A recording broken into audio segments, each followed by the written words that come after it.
buenas tardes, o malas, depende de cuántas joyas de la cinematografía de terror se haya perdido hoy. Yo soy Porfirio, el Amargato, y el día de hoy les quiero compartir una recomendación.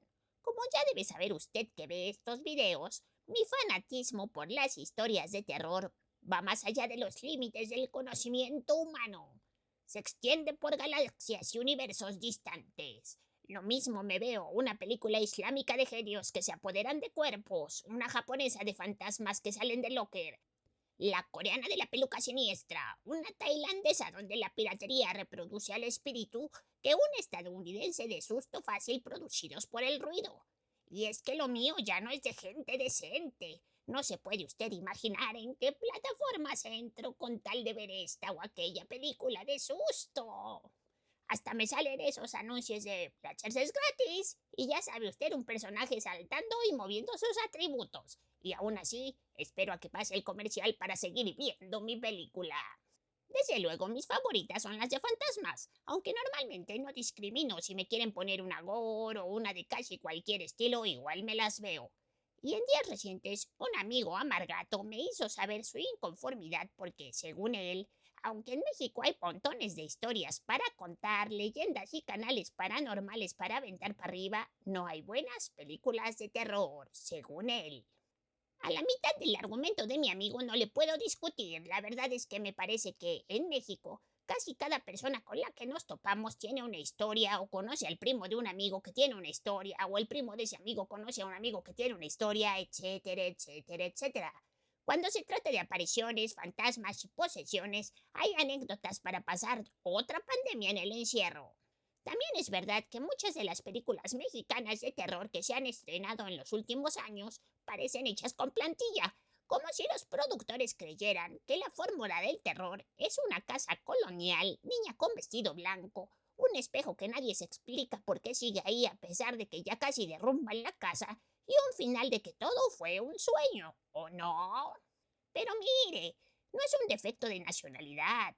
Si uno se pone serio con el análisis de películas de terror, de verdad que hay muy pocas que se escapan del canon y también muy pocas que de verdad generan miedo genuino.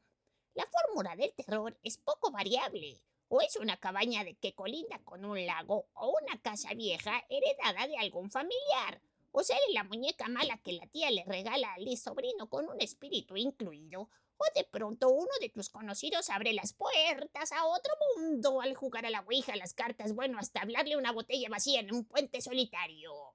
¿Y qué viene después? Seguro ya lo sabe, los sustos programados, el espíritu que siempre está detrás de uno, que de pronto produce hasta terremotos en la casa o que aparece metido en el closet. ¿Será que cuando uno se transforma en espíritu adquiere superpoderes? Porque digo, una cosa es prender y apagar las luces y otra muy distinta a lo que vemos en todas las versiones de Amityville, por ejemplo, donde la casa se cuartea, el piso se abre, se rompen las puertas y todo al mismo tiempo sin explicación aparente. Pero volvamos al caso mexicano, que es lo que nos ocupa. Apenas el año pasado salió la primera producción de Blumhouse en este país. Y aunque a mí los temas de brujería no me asustan, reconocí que la película no tenía nada que pedirle a grandes producciones de terror. Cumplía con lo que debía. Dentro de mi esperada lista se encontraba también Tormento, del director Olayo Rubio, que si usted tiene ya algunos años encima, recordará por su participación como locutor en Radioactivo o por sus películas como Ilusión Nacional o Esta no es una película. Pensando que este personaje ya tenía una trayectoria bien estructurada y que uno debe de apoyar al cine mexicano, me fui a ver la película. ¿Y qué cree? Pues que salí de la sala con la sensación de quien encargó una pizza extra grande y le llevaron la personal y encima le quitaron los pepperonis. Yo soy de la idea de apoyar al cine nacional para que la industria crezca, pero me pregunto, ¿por qué si yo, espectador promedio, pienso en el bien del cine nacional, los cineastas no lo hacen? Ya ni hablar de que piensen en mí y en qué contenidos quiero ver. Mire, no es que Tormento sea una pésima película, simplemente que, como muchas otras, cae en los usos y costumbres de la fórmula garantizada. Y lo más siniestro no es eso, sino que, además, siembra un dilema moral que nunca se cuaja. Uno no termina de entender para quién va la crítica Y a eso se suma que le metió tantas sublíneas argumentales que en lugar de fortalecer la historia generan preguntas que nunca va a responder. Parece que alguien no se leyó a Anton Chekhov y su muy certero argumento. Si en el primer acto has colgado una pistola en la pared, en el siguiente deberás dispararla. Si no va a ser disparada, no la pongas allí. Porque la película del señor Olayo parece una armería. La cosa es que nunca desenfundan las armas. Claro que no es la única que ha hecho eso. Sin importar cuánta materia prima tengamos en este país para fabricar historias de terror, parece que a la industria le da más miedo el fracaso en taquillas que el mismísimo diablo. Así que apuestan por, sí, lo adivinó, la fórmula. Y vea usted que se confunde mucho la idea de folclore con terror, porque creen que porque dice bruja, le ponen un rebozo o adornan con catrinas, están apelando a nuevas formas de terror, a un terror más tradicional. Pero no, señores y señoras, el verdadero terror, o por lo menos el que a mí me deja sin dormir, no es el que caracteriza mejor a la bruja del folclore popular. No es el que mejor maquilla a su poseído copiándole el diseño de producción al exorcista, o el que interviene en más efectos especiales, sino el que apela a tu retorcida imaginación y te lleva a preguntarte en la posibilidad. Es el que mueve una cortina y te hace dudar si de verdad fue el viento, el que te obliga a prender la luz, cerrar los ojos o taparte los oídos. Y es aquí en donde no estoy para nada de acuerdo con el amigo Amargato y su comentario sobre que no existen películas de terror mexicano que valgan la pena. El buen cine de terror mexicano existe.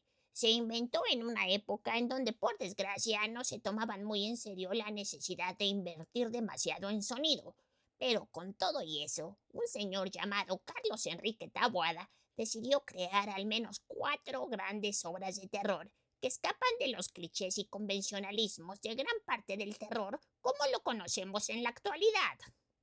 Esas obras son Hasta el viento tiene miedo, de 1967, El libro de piedra, de 1968, Más negro que la noche, de 1974, y La increíble Veneno para las hadas, de 1984. Estas 4 películas son la prueba de que el terror mexicano no solo existe, sino que puede tener una gran calidad. Yo lo invito a verlas. Tenga en cuenta que se hicieron, como ya lo dije, en un momento donde la industria mexicana no le daba mucha importancia ni respeto al sonido en directo y se recurría mucho al doblaje por 1000 razones.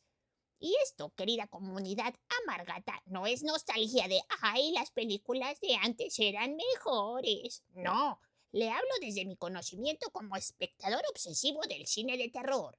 Lo que hizo Taboada por aquellos años fue apelar a ese susto que no llega con forma específica. Esa cosa que llevamos dentro y que nos hace preguntarnos de qué seríamos capaces, cuáles son nuestros anhelos, qué haríamos por conseguirlos y cuáles de ellos se quedan estancados en el tiempo por medio de presencias que nos atormentan. ¿Qué tienen en común estas películas? Lo primero y más importante es que no subestiman al público. Carlos Enrique Taboada entendió que no necesitas monstruos impresionantes, sino sembrar ideas monstruosas en las cabezas de tus espectadores. En sus trabajos mostró que la sutileza puede ser más terrorífica que un sonido estridente y al mismo tiempo incluye en sus obras elementos de crítica social que no pasan desapercibidos, pero que tampoco se comen el argumento principal como sí ocurrió en Tormento. En Hasta el viento tiene miedo nos lleva a un internado de jovencitas atrapadas con un fantasma y sus propios deseos, además de un secreto, uno muy oscuro para ese momento, quizá más oscuro que la propia presencia que acecha a las colegialas. Con el libro de piedra no solo nos hace preguntarnos sobre los límites de la imaginación, la verosimilitud que le damos a nuestras ideas y cómo la soledad es capaz de construir sus propios fantasmas, sino que por medio de la sugestión termina atrapándonos en un laberinto de intrigas y sustos inesperados. Más negro que la noche desde mi perspectiva, Amargata es la que menos miedo genera y la que más fanservice produjo. Montones y montones y montones de piernas desnudas, escotes amplios, ropa interior de encaje, se atraviesan bastante en la atmósfera de terror. Pero bueno, sin justificarlo, hay que tener en cuenta que era la época de las ficheras, ya sabes, esas películas con chicas muy exuberantes y que los cuerpos puestos como mercancía eran garantía para recibir espectadores.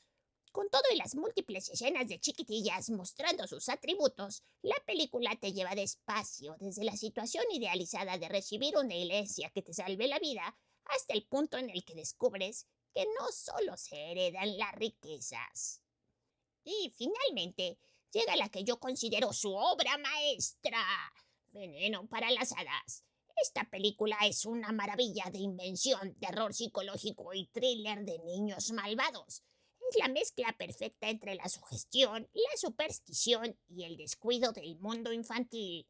Existe una tendencia tan extendida acerca de la bondad e inocencia de los niños que esta obra maestra del terror se transforma en una bofetada para quienes se compran esa idea.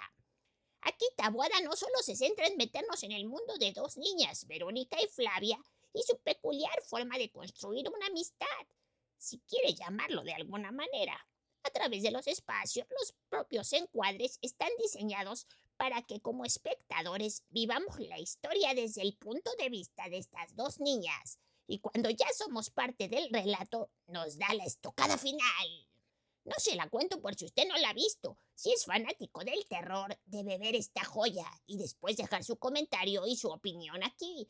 Después de este video, ya habrá notado usted que soy seguidor del cine de este hombre, así que no dude ni un segundo cuando, en una de las plataformas donde uno consume contenidos, apareció el título Girón.